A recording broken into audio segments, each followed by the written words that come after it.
Selamat wayahkie buat kalian semua, bertemu lagi dengan saya yang beralih profesi dari tukang gali kubur jadi tukang ngomongin film. Dan film yang akan saya rangkum kali ini menceritakan tentang seorang pengusaha yang berniat bisnis di negeri orang malah terjebak dalam sebuah misi penangkapan gembong narkoben. Filmnya seru banget, jadi pastikan kalian nonton alur filmnya sampai tamat ya. Tapi sebelumnya saya mau ingetin kalian untuk makan permen terlebih dahulu, biar seancur-ancurnya muka kalian, sepahit-pahitnya hidup kalian, tapi setidaknya mulut kalian tetap manis. Saya Andreas Bahok, ini dia Narko Science Korea. Selaketep. Di awal film kita melihat sebuah iring-iringan mobil yang mana di mobil paling belakang banyak sekali orang kulit hitam yang mungkin saja saudaranya si Samuel Eto'o. Dari beberapa orang kulit hitam itu terdapat satu orang Korea bernama Kang Ingo.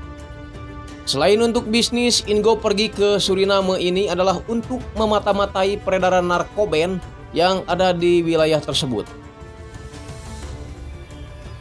Film kemudian flashback ke tahun 68 di mana perang Vietnam berkecamuk. Ayah Ingo sendiri dikirim ke Vietnam selama 5 tahun dan pulang dalam keadaan pincang.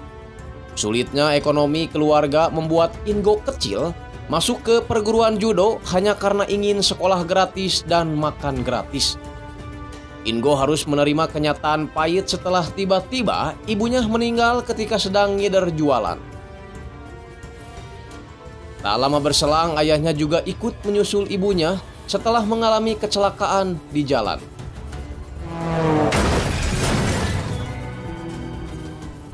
Akhirnya, Ingo pun dipaksa dewasa sebelum waktunya karena dia harus membesarkan kedua adiknya dan juga membayar warisan utang kedua orang tuanya. Dia bekerja siang dan malam sampai tidak pernah sempat membereskan rumah. Dari situ Ingo kepikiran untuk mencari istri agar bisa membereskan rumah dan mengurus kedua adiknya. Wah, ide brilian ya. Jadi istri itu harus merangkap sebagai pembantu. Sungguh menginspirasi. Dari sekian banyak perempuan yang diajak nikah, hanya Hyejin lah yang bersedia menerima keadaan Ingo. Singkat cerita, mereka dikaruniai 2 orang anak, dan itu berarti Ingo harus mencari biaya tambahan untuk menghidupi keluarganya. Selain membuka bengkel mobil, berkat senior judonya, dia berhasil dapat akses untuk menjadi pemasok makanan ke pangkalan Amerika.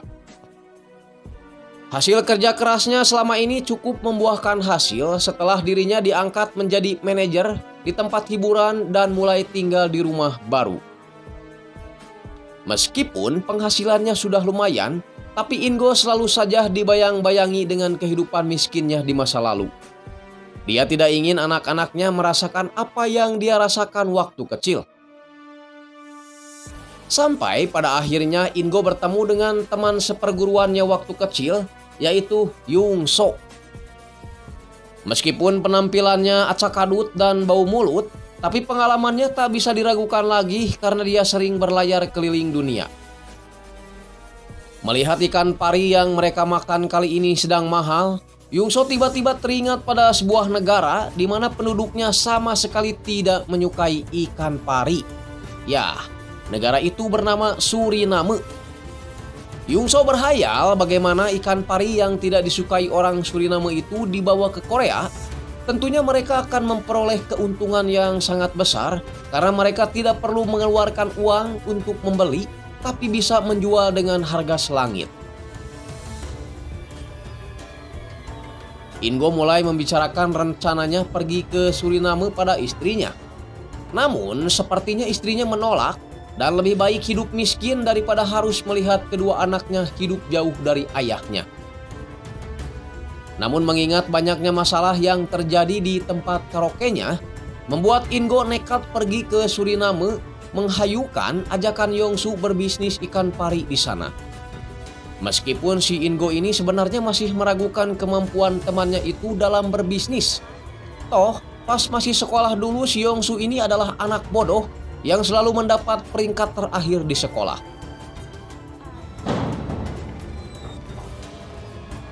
Tapi setelah melihat ikan pari yang begitu banyak, Ingo menjadi optimis bisnisnya akan sukses. Ya, kalau gak salah ikan pari itu yang baunya bau cangcut ya. Iya kali. Singkatnya mereka mulai menjalankan bisnis itu. Namun tiba-tiba mereka didatangi militer dan meminta jatah $2.000 per bulan jika mereka ingin membuka usaha di sana. Tentu saja Ingo belum bisa memberi mereka uang sebanyak itu, apalagi dia baru memulai usahanya. Ingo sesumbar berani memberikan jatah $2.500.000 per bulan jika dia bisa mendapat ikan pari yang banyak. Tapi kalau sedikit, dia hanya akan memberikan $1.000 saja. Si militer itu pun setuju dan mulai memasang pelang kalau pabrik ikan cangcut ini dilindungi oleh tentara Suriname. Terakhir, Ingo memberikan hadiah sekaligus salam tempel sebagai tanda kalau sekarang mereka adalah rekan. Ya. Ternyata di mana-mana juga sama ya. Setidaknya ada kemiripan dengan aparat di negeri Wakanda kita. Bukan begitu, Jenderal Adeng? Kerja bagus. Melihat sahabatnya bisa melobi militer, membuat Yongsu kagum dan yakin kalau bisnis mereka akan berjalan dengan lancar. Apalagi Tuan Shin dari Korea berani membeli ikan parinya jauh lebih mahal dari biasanya. Setelah sibuk dengan urusan pekerjaan, Ingo dan Yongsu pergi ke tempat hiburan untuk merelaksasikan urat-urat, terutama urat pengenton. Namun tiba-tiba Yongsu dihajar oleh para preman yang diketuai oleh si Jabri Cheng Yen asal Tiongkok. Cheng Yen tahu kalau mereka ini sedang menjalankan bisnis ikan pari dan Cheng Yen meminta jatah $5.000 per bulan jika mereka ingin tetap menjalankan bisnisnya. Karena dia mengaku kalau Laut Suriname itu adalah miliknya. Aduh, ngaku-ngaku nih orangnya. Padahal laut mah nu aloh, bukan punya kamu sih ya. Ingo tidak setuju dan balik melawan. Tapi dia tidak bisa berbuat banyak setelah Cheng Yen menodongkan pistol ke kepalanya.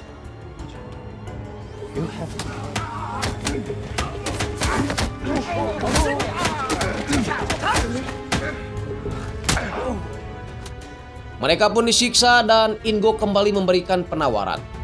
Ingo berkata jika dia memberikan uang $5.000 setiap bulan, maka dia akan cepat bangkrut dan merugikan kedua belah pihak. Ingo meminta Cheng Yen agar memberinya diskon. Tapi si Cheng Yen kekeh tidak mau, bahkan akan membunuhnya jika Ingo tidak mau membayar semua yang dia minta. Keesokan harinya Ingo pergi ke gereja untuk menuruti permintaan istrinya yang selalu menyuruhnya pergi ke gereja. Dan sebagai bukti kalau dia pergi ke gereja, Ingo diharuskan memfoto setiap gereja yang didatanginya. Setelah dipoto mereka berniat untuk pergi, namun di luar dugaan, sang pendeta memberikan sambutan hangat pada mereka berdua.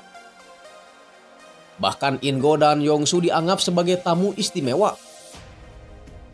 Dari sana mereka mulai menceritakan semuanya termasuk bisnisnya yang sekarang mulai terganggu oleh pria Tiongkok bernama Cheng Yen. Mereka sebenarnya sudah bekerja sama dengan militer, namun militer hanya bertanggung jawab di darat saja, tapi tidak di perairan. Si pendeta Jeon ini ternyata mengetahui orang yang dimaksudkan Ingo dan segera pergi ke tempat pecinan di mana si Cheng Yen sering nongkrong sembari ngorong.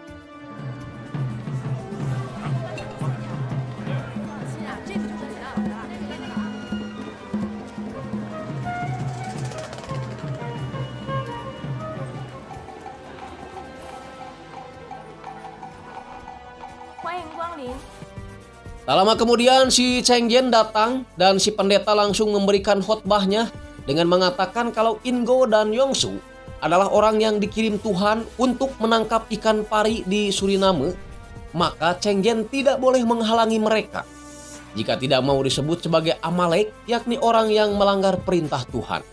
Entah karena menghargai atau si pendeta ini memang bukan orang sembarangan, si Cheng Yen akhirnya bersedia damai dan menyerahkan permasalahan ikan pari itu pada si pendeta.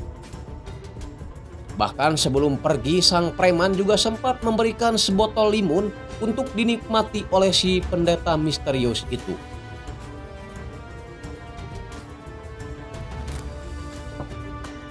Sebagai rasa terima kasihnya, Ingo ingin kembali menemui si pendeta, memberikan sebuah upeti dan juga arak gingseng.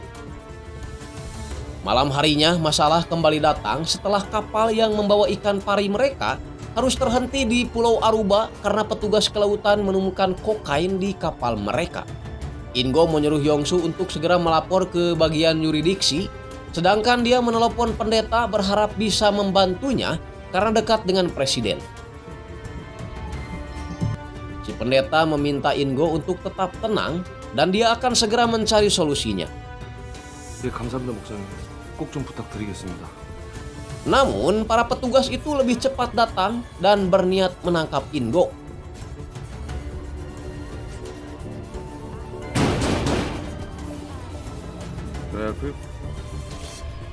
Ingo sempat kabur dan melawan.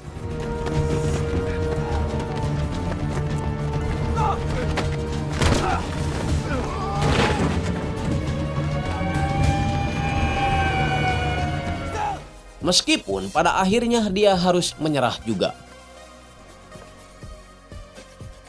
Kepala militer mendatangi Ingo di sel, tapi bukan untuk membebaskan, melainkan memindahkan Ingo ke penjara lain untuk diadili, meskipun Ingo sudah menjelaskan kalau dirinya bukan pengedar kokain.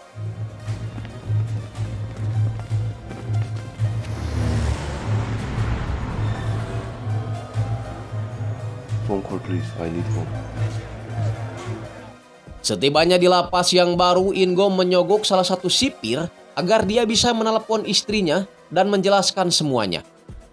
Istrinya sempat akan menghentikan kredit rumahnya demi membayar pengacara. Tapi Ingo menolaknya dan bilang kalau dia akan segera menyelesaikan masalah ini. 집 절대 건들지 마.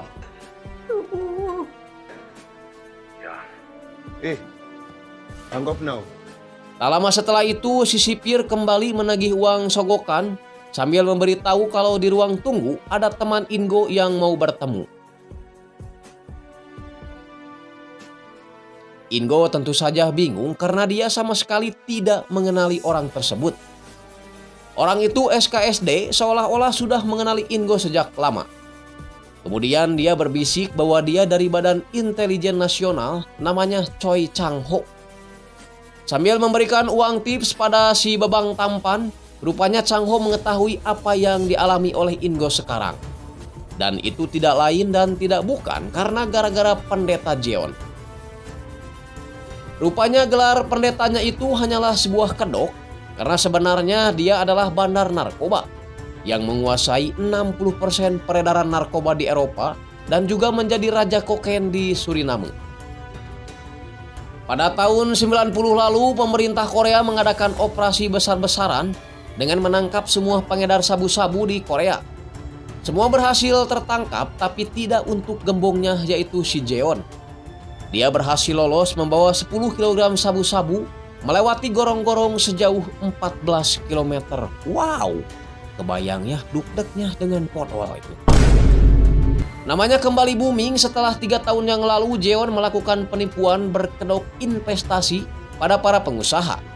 Para pengusaha itu tidak sadar kalau mereka telah ditipu karena mereka sudah diracuni dengan kokain. Bukannya menuntut, para pengusaha justru datang ke tempat Jeon untuk meminta lagi minuman yang diberikan Jeon waktu itu.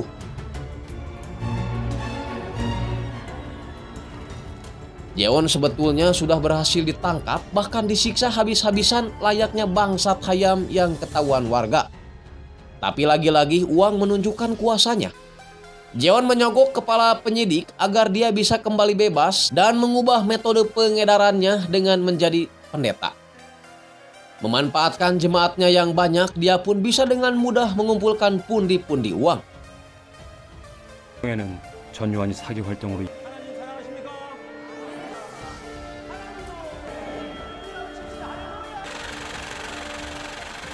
Kesal karena selalu dipalak, akhirnya Jeon nekat membunuh kepala penyidik dan pergi ke Suriname karena negara tersebut tidak memiliki perjanjian ekstradisi dengan Korea Selatan.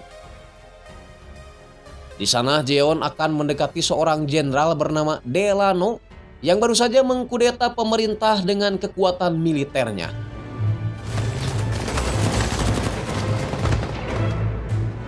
중 군부 Bak Gayung bersambut Delano yang membutuhkan dana untuk membangun kembali Suriname, bersedia bekerja sama dengan memberikan hak eksklusif penjualan kokain pada Jeon. Sedangkan si Jabrik Chen Jen hanya sabu-sabu. Di Suriname, Jeon juga berpura-pura menjadi pendeta dan memanfaatkan para jemaatnya untuk mengedarkan kokainnya ke Eropa. 나는 소명의식으로 임해주세요. Mungkin alasan Jeon memasukkan kokainnya ke ikan pari Ingo adalah untuk uji coba apakah dia bisa kembali memasuk kokainnya ke Korea atau tidak. Chang Ho juga memberitahu kalau Yung So telah tewas dibunuh oleh anak buah Jeon. Dikarenakan pihak Korea tidak punya perjanjian ekstradisi dengan Suriname, maka satu-satunya jalan untuk menangkap Jeon adalah berusaha meyakinkan Jeon agar mau menjual kokainnya ke Amerika. Ingo bersedia membantu Chang Ho asalkan Chang Ho mau membayar ganti rugi usaha ikan cangcutnya yang telah gagal sebesar 500 juta won. Chang Ho pun menyanggupinya dengan rincian 200 juta akan dibayar setelah Ingo bebas dan 300 juta lainnya setelah berhasil memenjarakan Jeon. Mereka mulai mengatur rencana dengan Ingo berpura-pura menjadi pengedar barang haram tersebut di dalam lapas untuk menarik perhatian orang Nigeria yang merupakan salah satu dari anak buah Jeon di dalam lapas. Bahkan Ingo rela bertarung dengan penghuni lapas lain demi memuluskan penyamarannya. Right.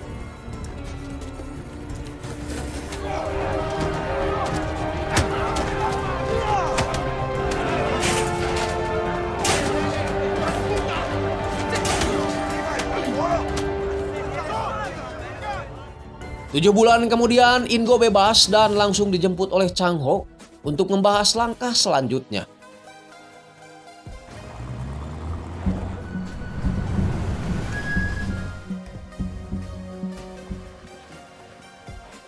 Tapi Ingo meminta uang yang dijanjikan Chang Ho sebelumnya dan akan membagikan sebagian uang itu pada keluarga Yong-su. Lanjut ke rencana, Ingo akan memanfaatkan Cheng Jen sebagai umpan karena sebenarnya Cheng Jen juga ingin mengedarkan kokain di Suriname tapi masih terhalang oleh Jeon. Singkat cerita, Ingo kembali pergi ke Suriname untuk menemui Cheng Jen. Meskipun dia tahu kalau dia sedang diikuti oleh anak buah si Jeon.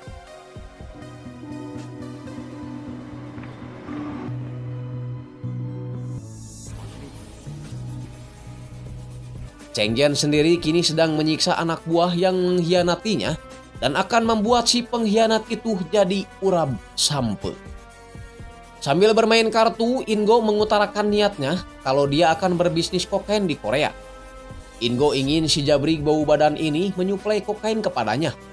Dan tak tanggung-tanggung, Ingo meminta Cheng Jen menyediakan kokain seberat 1 ton plus senjata api.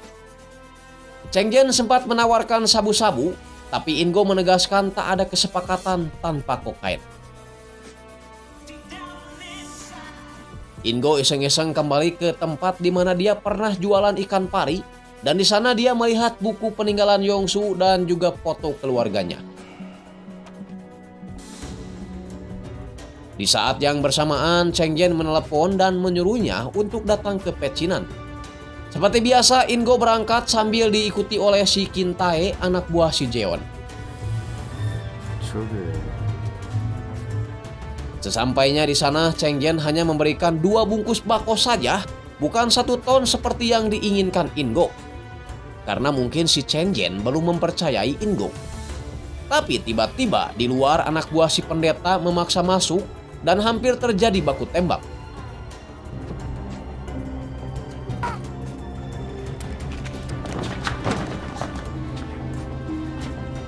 Melalui pengacara si pendeta yang bernama David Park, pihak si pendeta menyalahkan Cheng Jen karena telah berani menjual kokain, di mana yang mempunyai hak menjual kokain hanya si Jeon saja. Tapi Cheng Jen berkilah kalau dia hanya berjanji tidak akan menjual kokain ke Eropa saja dan tidak untuk Korea. Apalagi sang pendeta Jeon menyuruh Ingo untuk menemuinya. Tak mau ambil pusing, Cheng Jen pun menyerahkan keputusan pada Ingo dengan siapa dia ingin berbisnis tapi tetap tidak melupakan kesepakatan dengan dirinya. Ingo meminta izin untuk bertemu terlebih dahulu dengan pendeta Jeon pada Chengjen, sambil menyapa orang Nigeria yang dulu pernah satu sel dengannya.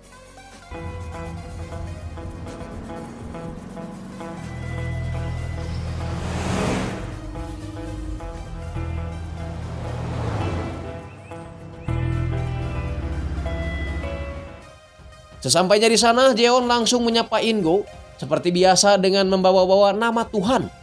Dan dia menyebut kalau ini adalah sudah takdir Tuhan, mereka bisa bertemu kembali. Amin. Amen. Jeon mulai menanyakan alasan kenapa Ingo kembali lagi ke Suriname. Dan Ingo menjawab bahwa dia hanya ingin mencari uang. Ingo balik bertanya kenapa Jeon membunuh Yongsu. Tapi pendeta haramjadah ini dengan enteng menjawab kalau itu sudah bagian dari rencana Tuhan. Ingo kembali menjelaskan kalau dia sudah berbisnis dengan Chengjen untuk menjual kokain ke Korea. Tapi si Jeon menegaskan kalau satu-satunya orang yang dikaruniai Tuhan untuk menjual kokain di Suriname adalah dirinya. Dan Chengjen hanya menjual sabu-sabu saja. Ini orang gak takut dikutuk jadi kuman cai apa ya? Sama Tuhan, hal-hal jelek juga selalu dia kaitkan dengan Tuhan. Akhir zaman. 근데 그게 어차피 Ingo pura-pura tertarik dengan Jeon dan menghubungi Changho yang kali ini namanya diganti terlebih dahulu menjadi Sangman. Jeon bertanya tentang bagaimana cara Sangman akan mengirim kokain dari Suriname ke Korea.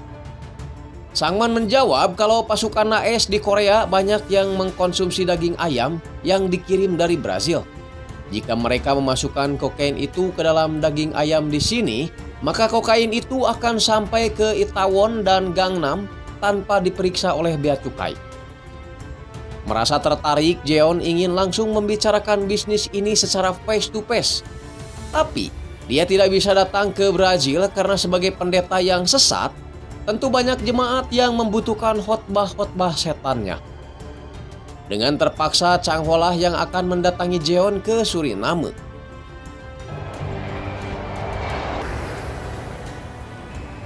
Singkat cerita, Changho pun tiba di Suriname.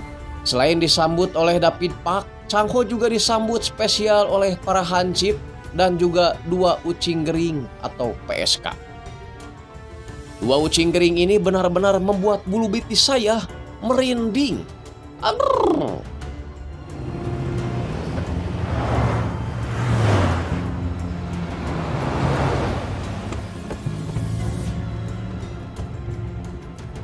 Jeon heran kenapa Sangman ingin bisnis kokain di Korea, padahal secara tradisional sabu, mole, dan babadotan itu lebih disukai di sana. Changho menjawab karena kualitas kokain yang mereka dapatkan di Korea sangat buruk sehingga sabu menjadi pilihan. Tiba-tiba anak buah si Jeon menemukan hal yang mencurigakan di paspornya Changho sehingga Jeon menyuruh mereka berdua untuk beristirahat dulu.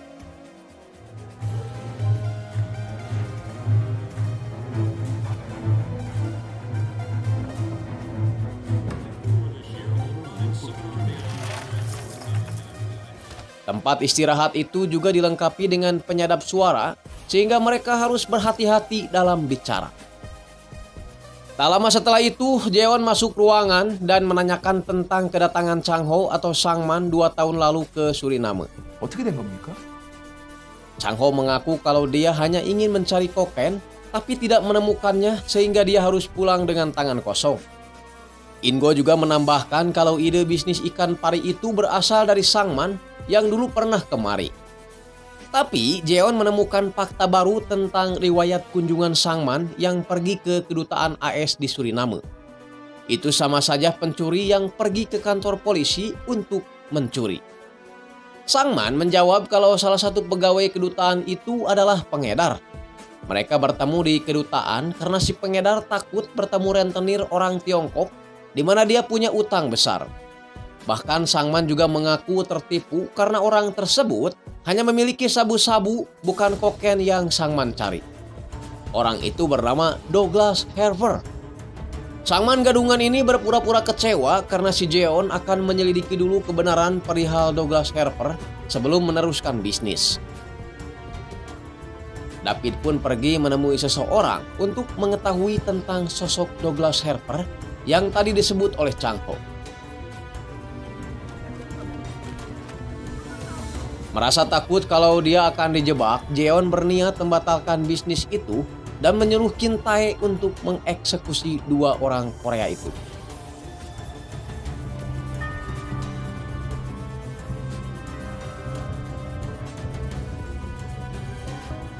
Tapi tiba-tiba seseorang itu kembali datang dan dia menemukan daftar nama Douglas Harper itu sesuai dengan yang dikatakan Chang Ho. Eksekusi itu pun segera dihentikan dan Jeon kembali ingin melanjutkan bisnis haramnya dengan bersedia mengirim kokain sebanyak yang Chang Ho minta. Kesepakatan tercapai dan kali ini waktunya party.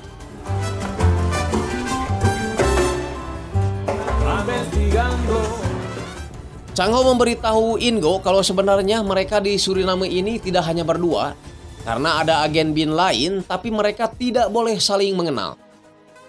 Sambil menunggu kokain yang akan tiba sebulan lagi, Jeon menyarankan In-go untuk tinggal di rumahnya saja. Selain menghemat biaya hotel, In-go juga tentunya akan mendapatkan pelayanan cerot gratis dari para ucing gering peliharaan Jeon. Awalnya In-go menolak karena mana mungkin dia mau tinggal dengan orang yang telah membuat usaha ikannya merugi.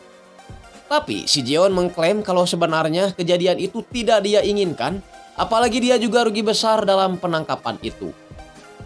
Mendengar hal itu, In-go jadi kecewa pada Chang Ho karena dia yakin badan bin lah yang melaporkan penyelundupan kokain itu pada pihak bea cukai hingga akhirnya dia merugi.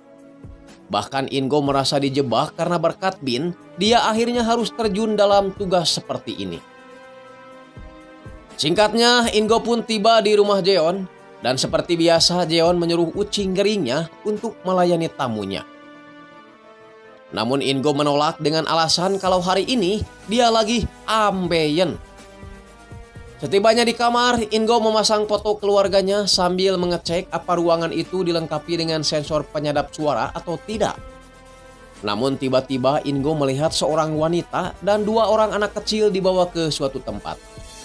In-go berinisiatif untuk turun dan merekam semua yang terjadi di tempat itu.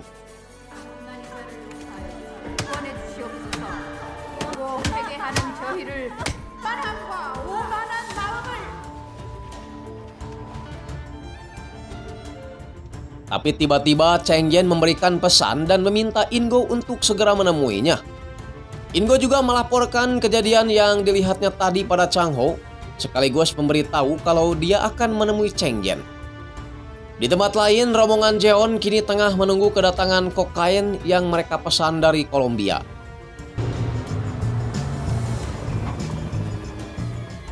Gives life to the world. Dan Jeon memberikan hadiah kecil pada si kurir karena anaknya menyukai pesepak bola Park Ji-sung asal Korea yang sempat bermain di Manchester United. Kembali ke In-go yang setibanya di pecinan, dia langsung mendapat siksaan dari anak buah Cheng Yen.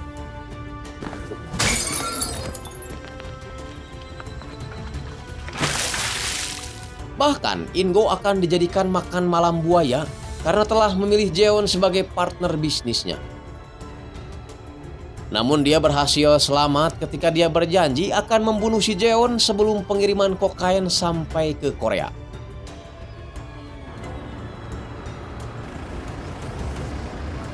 Tak lama berselang, In-go dijemput oleh si Kim Tae karena katanya sang pendeta ingin segera bertemu.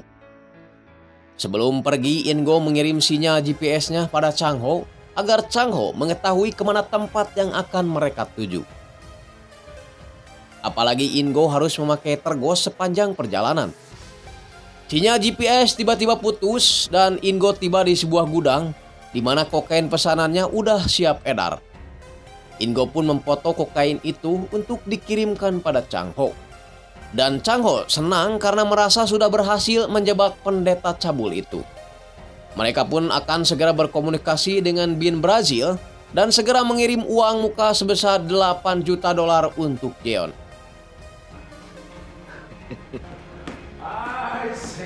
Keesokan harinya kokain itu siap dikirim Namun si pendeta tidak ikut dengan alasan mau ada pengajian rutin dengan para jemaatnya. 기적이었어. 선물로 줄게. Rombongan itu pun pergi melewati perbatasan Brazil Suriname, persis seperti video di awal film.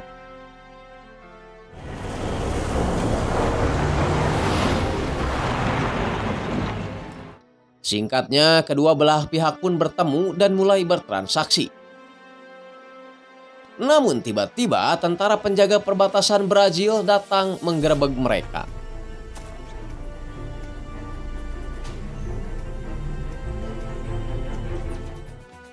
David sempat mengaku kalau dia adalah pekerja di tambang terdekat dan akan menjual tauco ke orang Brazil. Tapi si militer tidak percaya karena uang yang dia lihat terlalu banyak. Si militer itu pun menembak beberapa kaleng yang isinya adalah kokain. Sangman dan David mempersilahkan si militer untuk menyita uang berikut kokain yang ada, asalkan mereka diperbolehkan pergi dan berjanji tidak akan melewati rute ini lagi. Kesepakatan sudah terjadi, namun tiba-tiba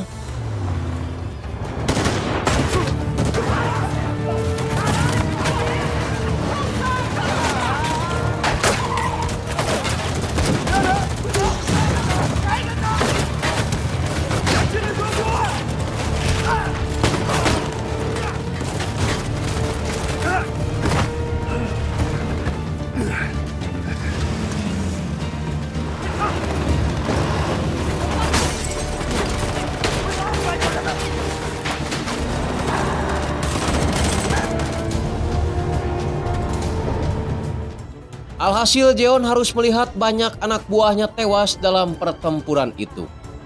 Sedangkan Ingo protes karena sebelumnya Chang Ho tidak memberitahu dirinya seberapa bahayanya misi ini dan dia hampir mati dalam kejadian tersebut.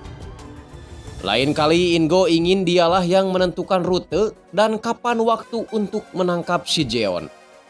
Chang Ho hanya bisa meminta maaf, tapi setidaknya usaha mereka berhasil menyita uang dan kokain berikut memblokir akses Jeon ke Brazil. Atas kejadian kemarin, pemerintah Brazil akhirnya menyatakan perang dengan para pedagang narkoba yang ada di Suriname. Tak hanya itu, pemerintah Brazil juga bekerja sama dengan polisi Eropa agar memblokir akun Jeon yang terhubung dengan bank-bank Eropa. Brazil mengetahui semua akun itu dari anak buah Jeon yang kemarin tertangkap. Jeon yakin kalau kejadian kemarin memang telah bocor dan dia mencurigai salah satu anak buahnya telah mengkhianatinya. Apalagi Ingo menyampaikan kekecewaan Sangman pada Jeon yang tak becus mengatur rute sehingga dia harus kehilangan uang dan barangnya. Ingo berpura-pura ingin berhenti berbisnis dengan Jeon. Tapi Jeon memohon untuk sabar sebelum dia menemukan anak buah yang telah mengkhianatinya. Ingo mengompori si pendeta dengan berkata kalau mungkin saja Chen Jian lah yang melakukan ini melalui perantara Qin Tae yang notabene adalah mantan anak buah Chen Jian. Qin Tae yang tak terima langsung marah tapi balik dipukuli oleh sang pendeta. Si pendeta pun langsung menyuruh si Qin Tae segera bertobat. 주의 이름을 부르는 자는 구원을 Disuruh tobat malah pok ame-ame anjing. Asyah. Jeon malah berterima kasih pada Ingo karena dia telah berhasil menyelamatkan 100 kg kokain dengan truknya.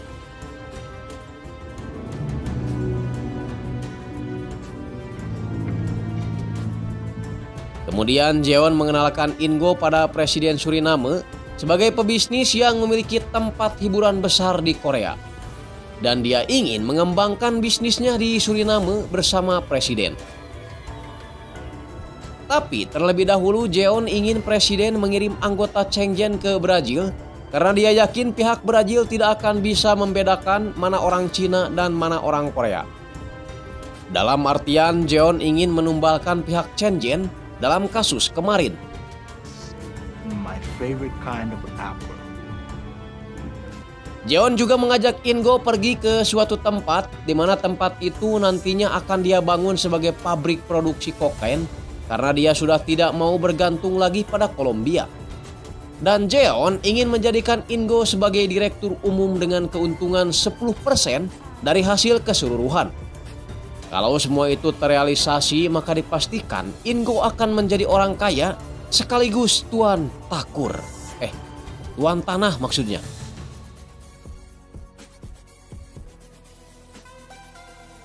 Chang Ho kembali menelepon meminta Ingo untuk segera mendorong Jeon agar kembali menjual kokainnya. Tapi Ingo menyarankan untuk sabar karena menurutnya ini bukan waktu yang tepat. Kemudian Chang Ho pergi ke Virginia untuk mengajak pihak DIE bekerja sama dalam menangkap Jeon yang ada kaitannya dengan kartel Kali yang merupakan musuh dari DIE. Begitu rencana Chang Ho berhasil menjebak Jeon menjual barangnya ke AS, maka mereka akan segera menangkap Jeon ke Suriname. Pucuk dicinta ulam tiba, Jeon kembali menelepon Chang Ho dan menanyakan tentang rute mana lagi yang bisa mereka gunakan agar pengiriman kokain itu tiba di Korea. Chang Ho menjawab bahwa rute itu adalah Puerto Rico. Chang Ho akan memanfaatkan kapal kargo yang membawa barang bantuan dari Suriname ke Puerto Rico. Tapi masalahnya kapal itu akan berangkat 2 minggu lagi, jadi mereka harus cepat mengemasnya. Tapi tiba-tiba si David memberitahu kalau Puerto Rico itu adalah bagian dari AS dan mereka sangat tabu untuk melewati wilayah AS. Chang Ho mencoba meyakinkan kalau Puerto Rico itu bukan bagian dari AS dengan memberikan contoh pertandingan bisbol di mana AS dan Puerto Rico ikut turnamen yang sama dengan tim dan bendera yang berbeda. Bahkan Puerto Rico memiliki presiden sendiri yang berarti kedaulatan mereka juga berbeda. Tapi Jeon tetap merasa khawatir dan memutuskan untuk tidak meneruskan bisnis.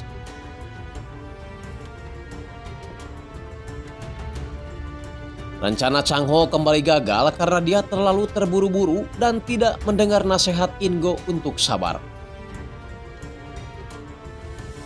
Tiba-tiba seorang anak kecil datang menghampiri Ingo dan meminta tolong untuk mengeluarkannya dari tempat itu. Ayahnya tidak pernah kembali setelah pergi ke luar negeri dan ibunya dipaksa untuk terus melakukan ritual aneh seperti yang Ingo lihat beberapa waktu lalu. 여기에 오면 안 된다니까! Merasa kasihan sama anak tadi, Ingo kembali menelepon Chang Ho dan mengutarakan niatnya untuk membunuh pendeta sesat itu. Tapi Chang Ho melarang karena dia butuh Jeon hidup-hidup agar bisa mempertanggungjawabkan semua perbuatannya. 그래야 진정한 처벌이 되는 거고요. Keesokan harinya, Jeon dapat kabar kalau pihak Kolombia melalui kartel Kali telah mengetahui insiden di Brazil beberapa waktu lalu, sehingga kontrak pengiriman barang ke Eropa juga langsung ditandatangani oleh kartel Kali. Dengan keadaan seperti ini, Jeon berkata bahwa dia akan menggunakan cara kotor. Ya, entahlah ya cara kotor seperti apa yang dimaksud pendeta sesat ini. Yang jelas saat ini mereka bersiap pergi dan Ingo membuntuti mereka dari belakang. Rupanya Jeon pergi ke pecinan untuk menemui Cheng Yen. Jeon memberi tawaran pada Cheng Yen agar mau merubah rute sabunya di Eropa menjadi kokain dalam waktu sebulan saja untuk membayar tunggakan uang pada kartel Kali. Sebagai imbalannya, Jeon akan memberikan uang yang besar 3 kali dalam seminggu pada Cheng Yen. Tapi Cheng Yen terang-terangan berkata kalau dia lebih senang melihat Jeon terbunuh oleh kartel Kali karena dia bisa menggantikan Jeon menjual kokain kemanapun yang dia mau. Tapi Jeon mengingatkan kalaupun dia mati, Cheng Yen tetap tidak bisa menjual kokain di Suriname karena baik kartel Kali ataupun presiden belum tentu mempercayainya. Alhasil Cheng Yen pun setuju, tapi dia ingin Jeon menyerahkan Kintae kepadanya dan tak lupa memberitahu kalau salah satu pengikutnya ada yang mengkhianatinya. Sementara itu Ingo yang masih berada di pecinan memberitahu Chang Ho kalau kerjasama Cheng Yen dan Jeon terrealisasi, maka misi mereka akan berantakan. Tapi Ingo akan tetap berusaha sebisa mungkin agar Jeon mau kembali berbisnis dengan Chang Ho. Ingo kembali menemui Jeon dan mempertanyakan kenapa dia tidak mengambil jalur Puerto Rico saja Seolah-olah Ingo tidak tahu kalau Jeon sedang menjalin komunikasi dengan Cheng Jen.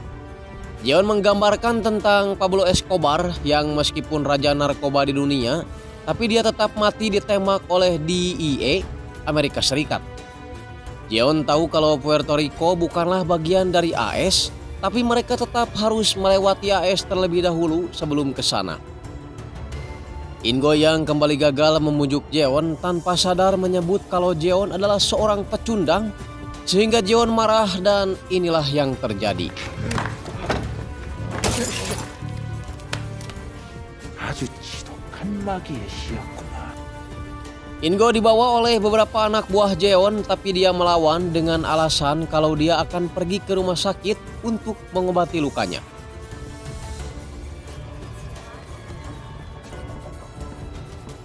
Namun ternyata dia pergi menemui Chen Jen dan mempertanyakan kenapa Chen Jen mau menukar rutenya hanya untuk Kintae.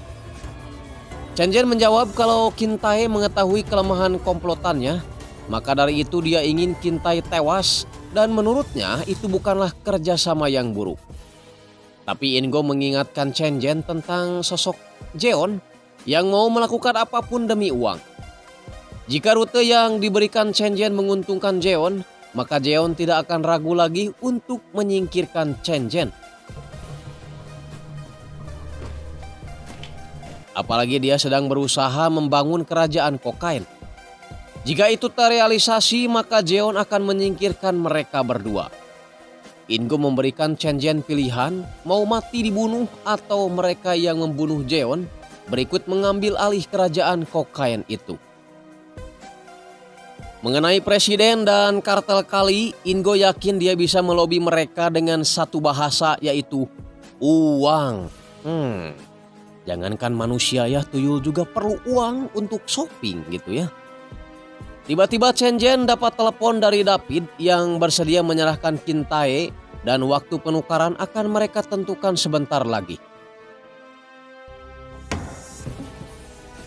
Ingo menyuruh Chang Ho untuk sementara mengikuti rencananya dengan melacak kemanapun Jeon pergi. 쪽 위치 추적에 집중하고 만약에 David memberitahu Chen Jen kalau Kintae sudah ada di sebuah gedung di pecinan dan dia tinggal menangkapnya saja.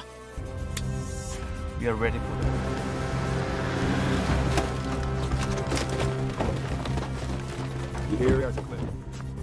Sementara itu, Sang Jun disuruh Jeon untuk menggeledah tempat siapapun yang dirasa mencurigakan.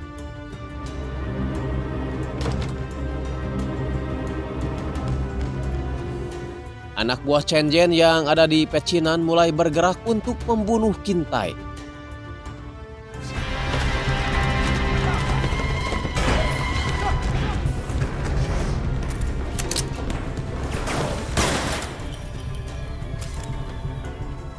Sementara di TKP, Chen Jen akan segera membantai si pendeta beserta anak buahnya. You love your fucking gun, no?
Jeon berhasil kabur meskipun dia tidak bisa menyelamatkan kokainnya. Kabar peperangan itu tembus pada Chang Ho dan Ingo mengatakan kalau perpecahan ini bisa jadi kabar baik untuk Chang Ho karena Jeon pastinya akan terpaksa memilih Puerto Rico sebagai jalur selanjutnya. Tak lama berselang, Sang Jun menjemput Ingo dan mengatakan kalau pendeta ingin bertemu dengannya. David menuduh Ingo telah membocorkan gudang kokain itu pada Chen Zhen. Ingo mengaku tidak tahu apa-apa soal gudang karena waktu itu kepalanya ditutup oleh kain, jadi mana mungkin dia tahu lokasinya. Ingo malah menyuruh mereka untuk saling berperang saja dan dia akan pergi membatalkan bisnisnya dengan Jeon.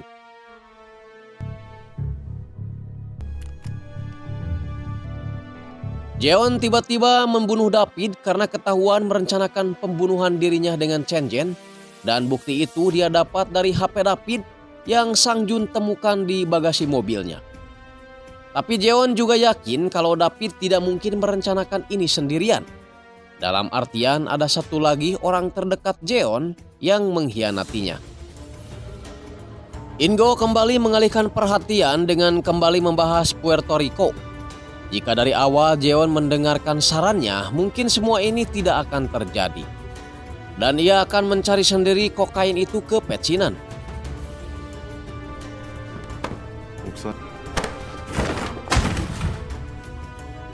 Tapi sesampainya di pecinan, Ingo malah tidak bisa masuk meskipun dia menelepon Chen Zhen. Chen Zhen khawatir anak buah Jeon akan membuntuti Ingo dan kembali mengambil kokain itu. Dan benar saja ternyata Sang Jun terus mengikuti Ingo kemanapun Ingo pergi.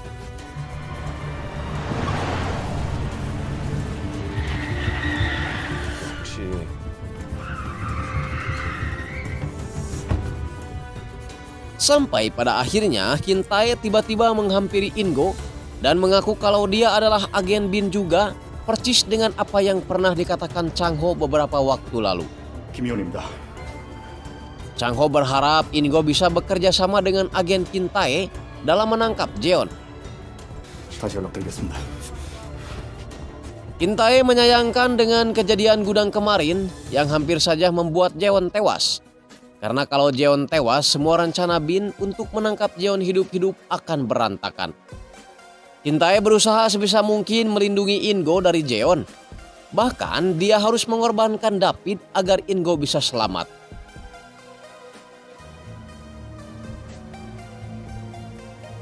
Jeon kembali menemui presiden untuk meminta bantuannya menyingkirkan Chen Zhen. Jeon ingin Chen Zhen digantikan dengan Kin Tae yang notabene sama-sama jelek dan sama-sama orang Tiongkok. Kin Tae dinilai lebih berguna di samping memuluskan bisnisnya. Kin Tae juga dapat mengerahkan pecinan agar memilih kembali Delano sebagai presiden selanjutnya. Delano masih ragu dan akan mempertimbangkan dahulu usulan si pendeta. Tapi si pendeta malah ngegas yang membuat sang presiden balik marah. Namun sang presiden kembali lemah setelah Jeon menjanjikan uang $1 juta per bulan jika presiden mau memutuskannya sekarang.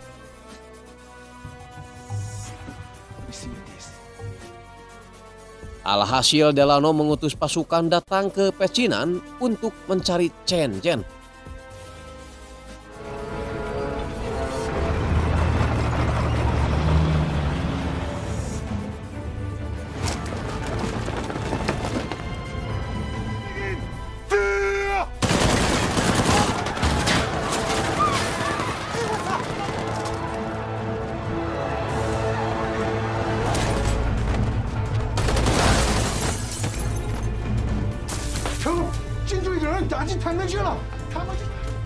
Tentara berkilah kalau mereka hanya akan mencari orang-orang yang terlibat dalam pembunuhan dan jual beli narkoba saja, dan tidak akan menyerang warga sipil.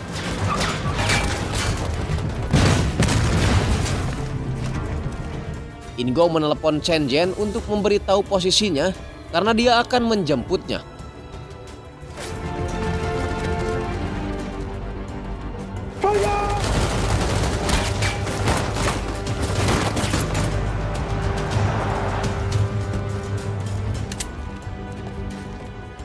Singkatnya, Chen Zhen berhasil ditemukan dan Kin Tae segera membunuhnya.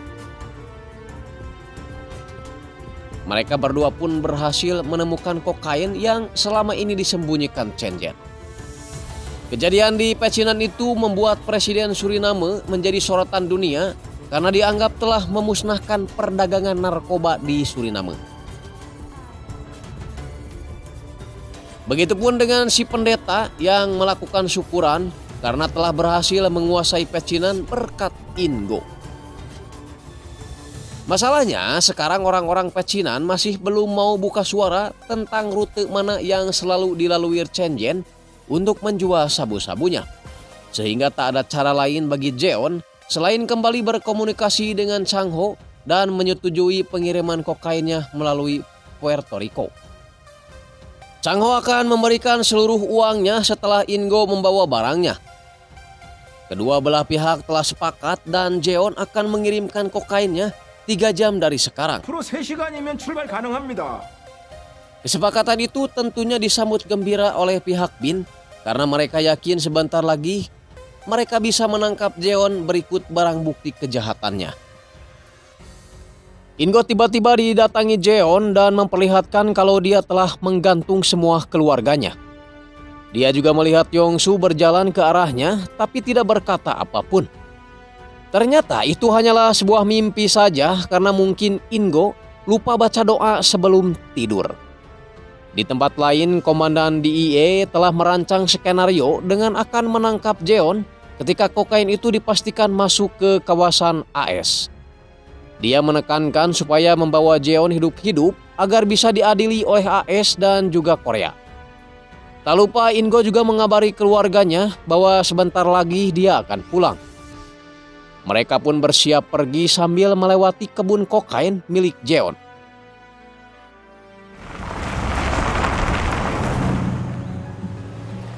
Di tempat lain, Chang Ho sedikit dapat masalah setelah pasukan bayaran dari DIE menolak bertempur sebelum pihak Bin memberikan jaminan pembayaran pada mereka.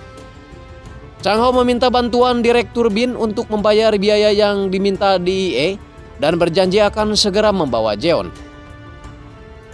Chang Ho mengirim pesan pada Ingo bahwa waktu pertemuan akan dilaksanakan pada pukul 1 siang di landasan Pacu 3 Bandara Puerto Rico. Di mana di sana semua anggota Bin telah bersiap-siap dengan peralatan masing-masing. Kembali ke pihak Jeon yang ternyata tidak mengizinkan Ingo untuk pergi dan malah memilih Sang Jun sebagai gantinya.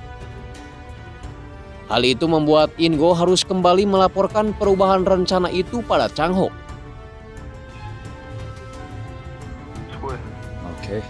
Rombongan Jeon kembali pulang sambil menunggu kabar baik dari Sang Jun yang akan mendarat di Puerto Rico sekitar 15 menit lagi. Keakraban Ingo dan juga Kin Tae pun tak luput dari perhatian Jeon yang sedari tadi memperhatikan mereka. Tapi ketika Jeon datang, Ingo langsung berpura-pura memberitahu Kin Tae cara membakar daging bangkong yang baik dan benar. Ingo kemudian pergi ke parkiran dan menyabotase semua mobil yang ada di sana.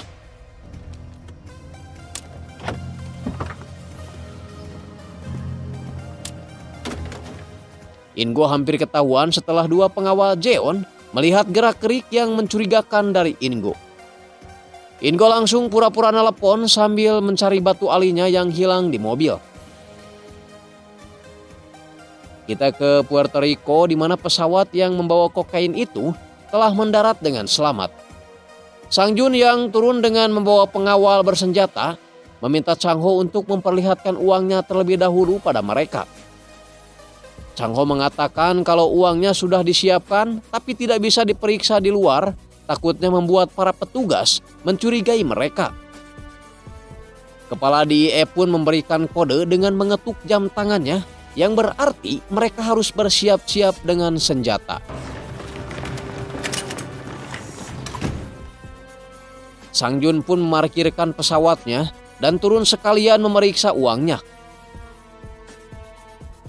Dan sesaat setelah itu, 이상민 씨, 조금만. Drop your weapons. Hold your fire. Don't shoot.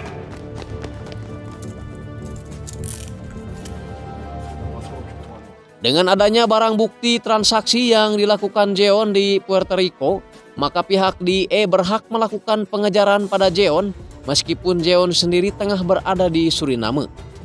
dan butuh waktu 45 menit bagi DIE untuk sampai ke Suriname. Jeon sendiri sekarang masih uring-uringan karena Sang Jun belum juga mengabarinya. Bahkan sengaja ditelepon pun dia tidak mengangkatnya. Anggota BIN memaksa si Sang Jun untuk membohongi bosnya lewat telepon. Dan sebagai imbalannya dia akan dikenakan hukum Korea yang hanya akan memvonisnya 10 tahun penjara. Kalau tidak mau bekerja sama, maka Sang Jun akan diserahkan pada hukum AS yang akan menghukumnya seumur hidup. Sehingga tak ada pilihan lain buat Sang Jun selain membohongi bosnya dengan mengatakan kalau semuanya baik-baik saja dan siap untuk merayakannya dengan minum enak. Jeon pun pura-pura senang padahal dia tahu kalau ternyata di Puerto Rico terjadi hal yang tidak beres. In-go dan Kin-tae bersiap-siap karena sebentar lagi eksekusi akan segera dilakukan.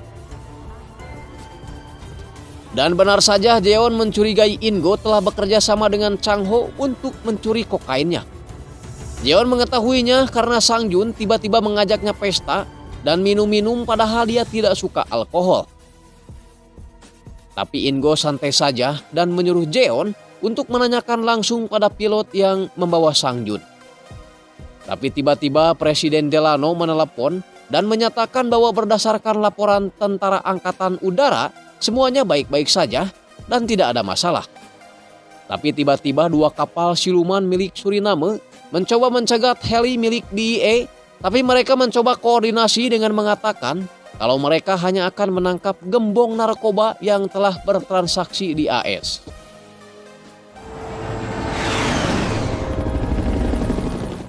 Delano pun kembali menghubungi Jeon dan memberitahu kalau helikopter DIE telah melintasi Suriname. Ketegangan kembali terjadi setelah In-go dan Jeon sama-sama mengeluarkan senjata. Jeon semakin panik karena pasukan DIE telah mengepung tempatnya.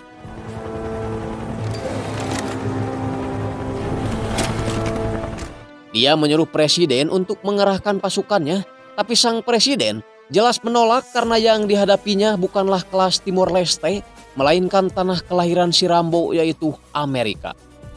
Kin-tae akhirnya membuka jati dirinya dengan menodongkan pistol pada Jeon.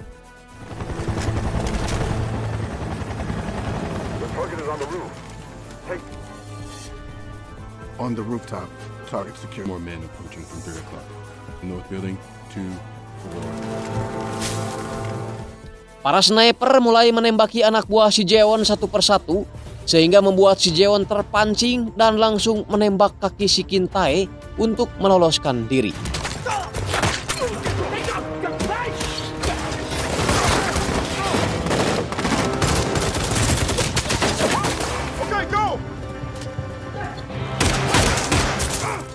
Jeon dibawa oleh beberapa anak buahnya, kemudian berusaha dikejar oleh In-go dan juga Kin-tae.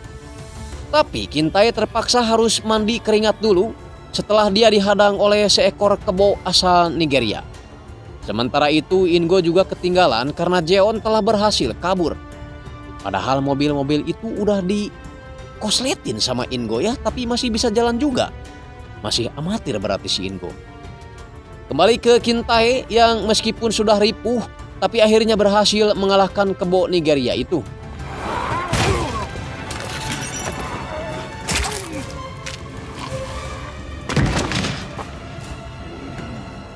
DIE berhasil masuk ke dalam rumah, namun Jeon sedari tadi sudah kabur dan lagi diikuti oleh In-go.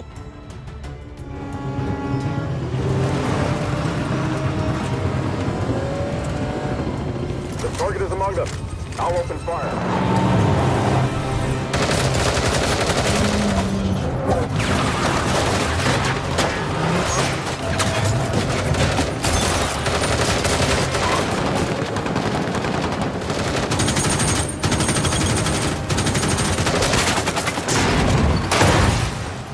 In-go mencoba mencari jalan pintas dengan masuk ke kebun jengkol dan tiba-tiba dem!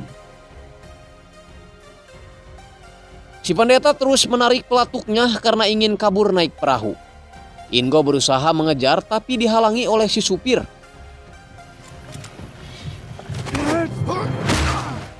Ingo berhasil lolos dan kembali mengejar si Jeon yang berniat kabur naik perahu.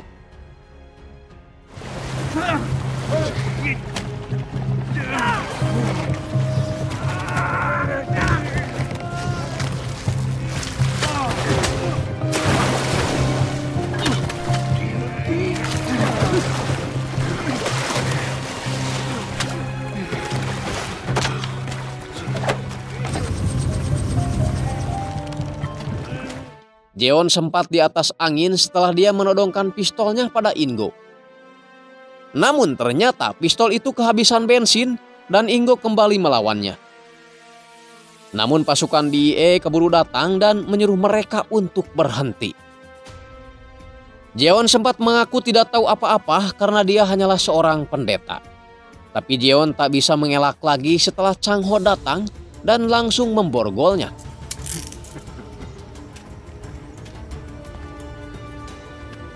Pihak DIE baru akan menyalahkan Jeon setelah mereka berhasil menangkap kartel Kali yang ada di Kolombia.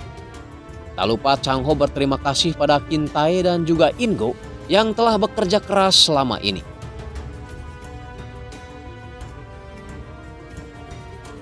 Singkat cerita, Ingo pun sampai rumah dan disambut bahagia oleh anak dan istrinya.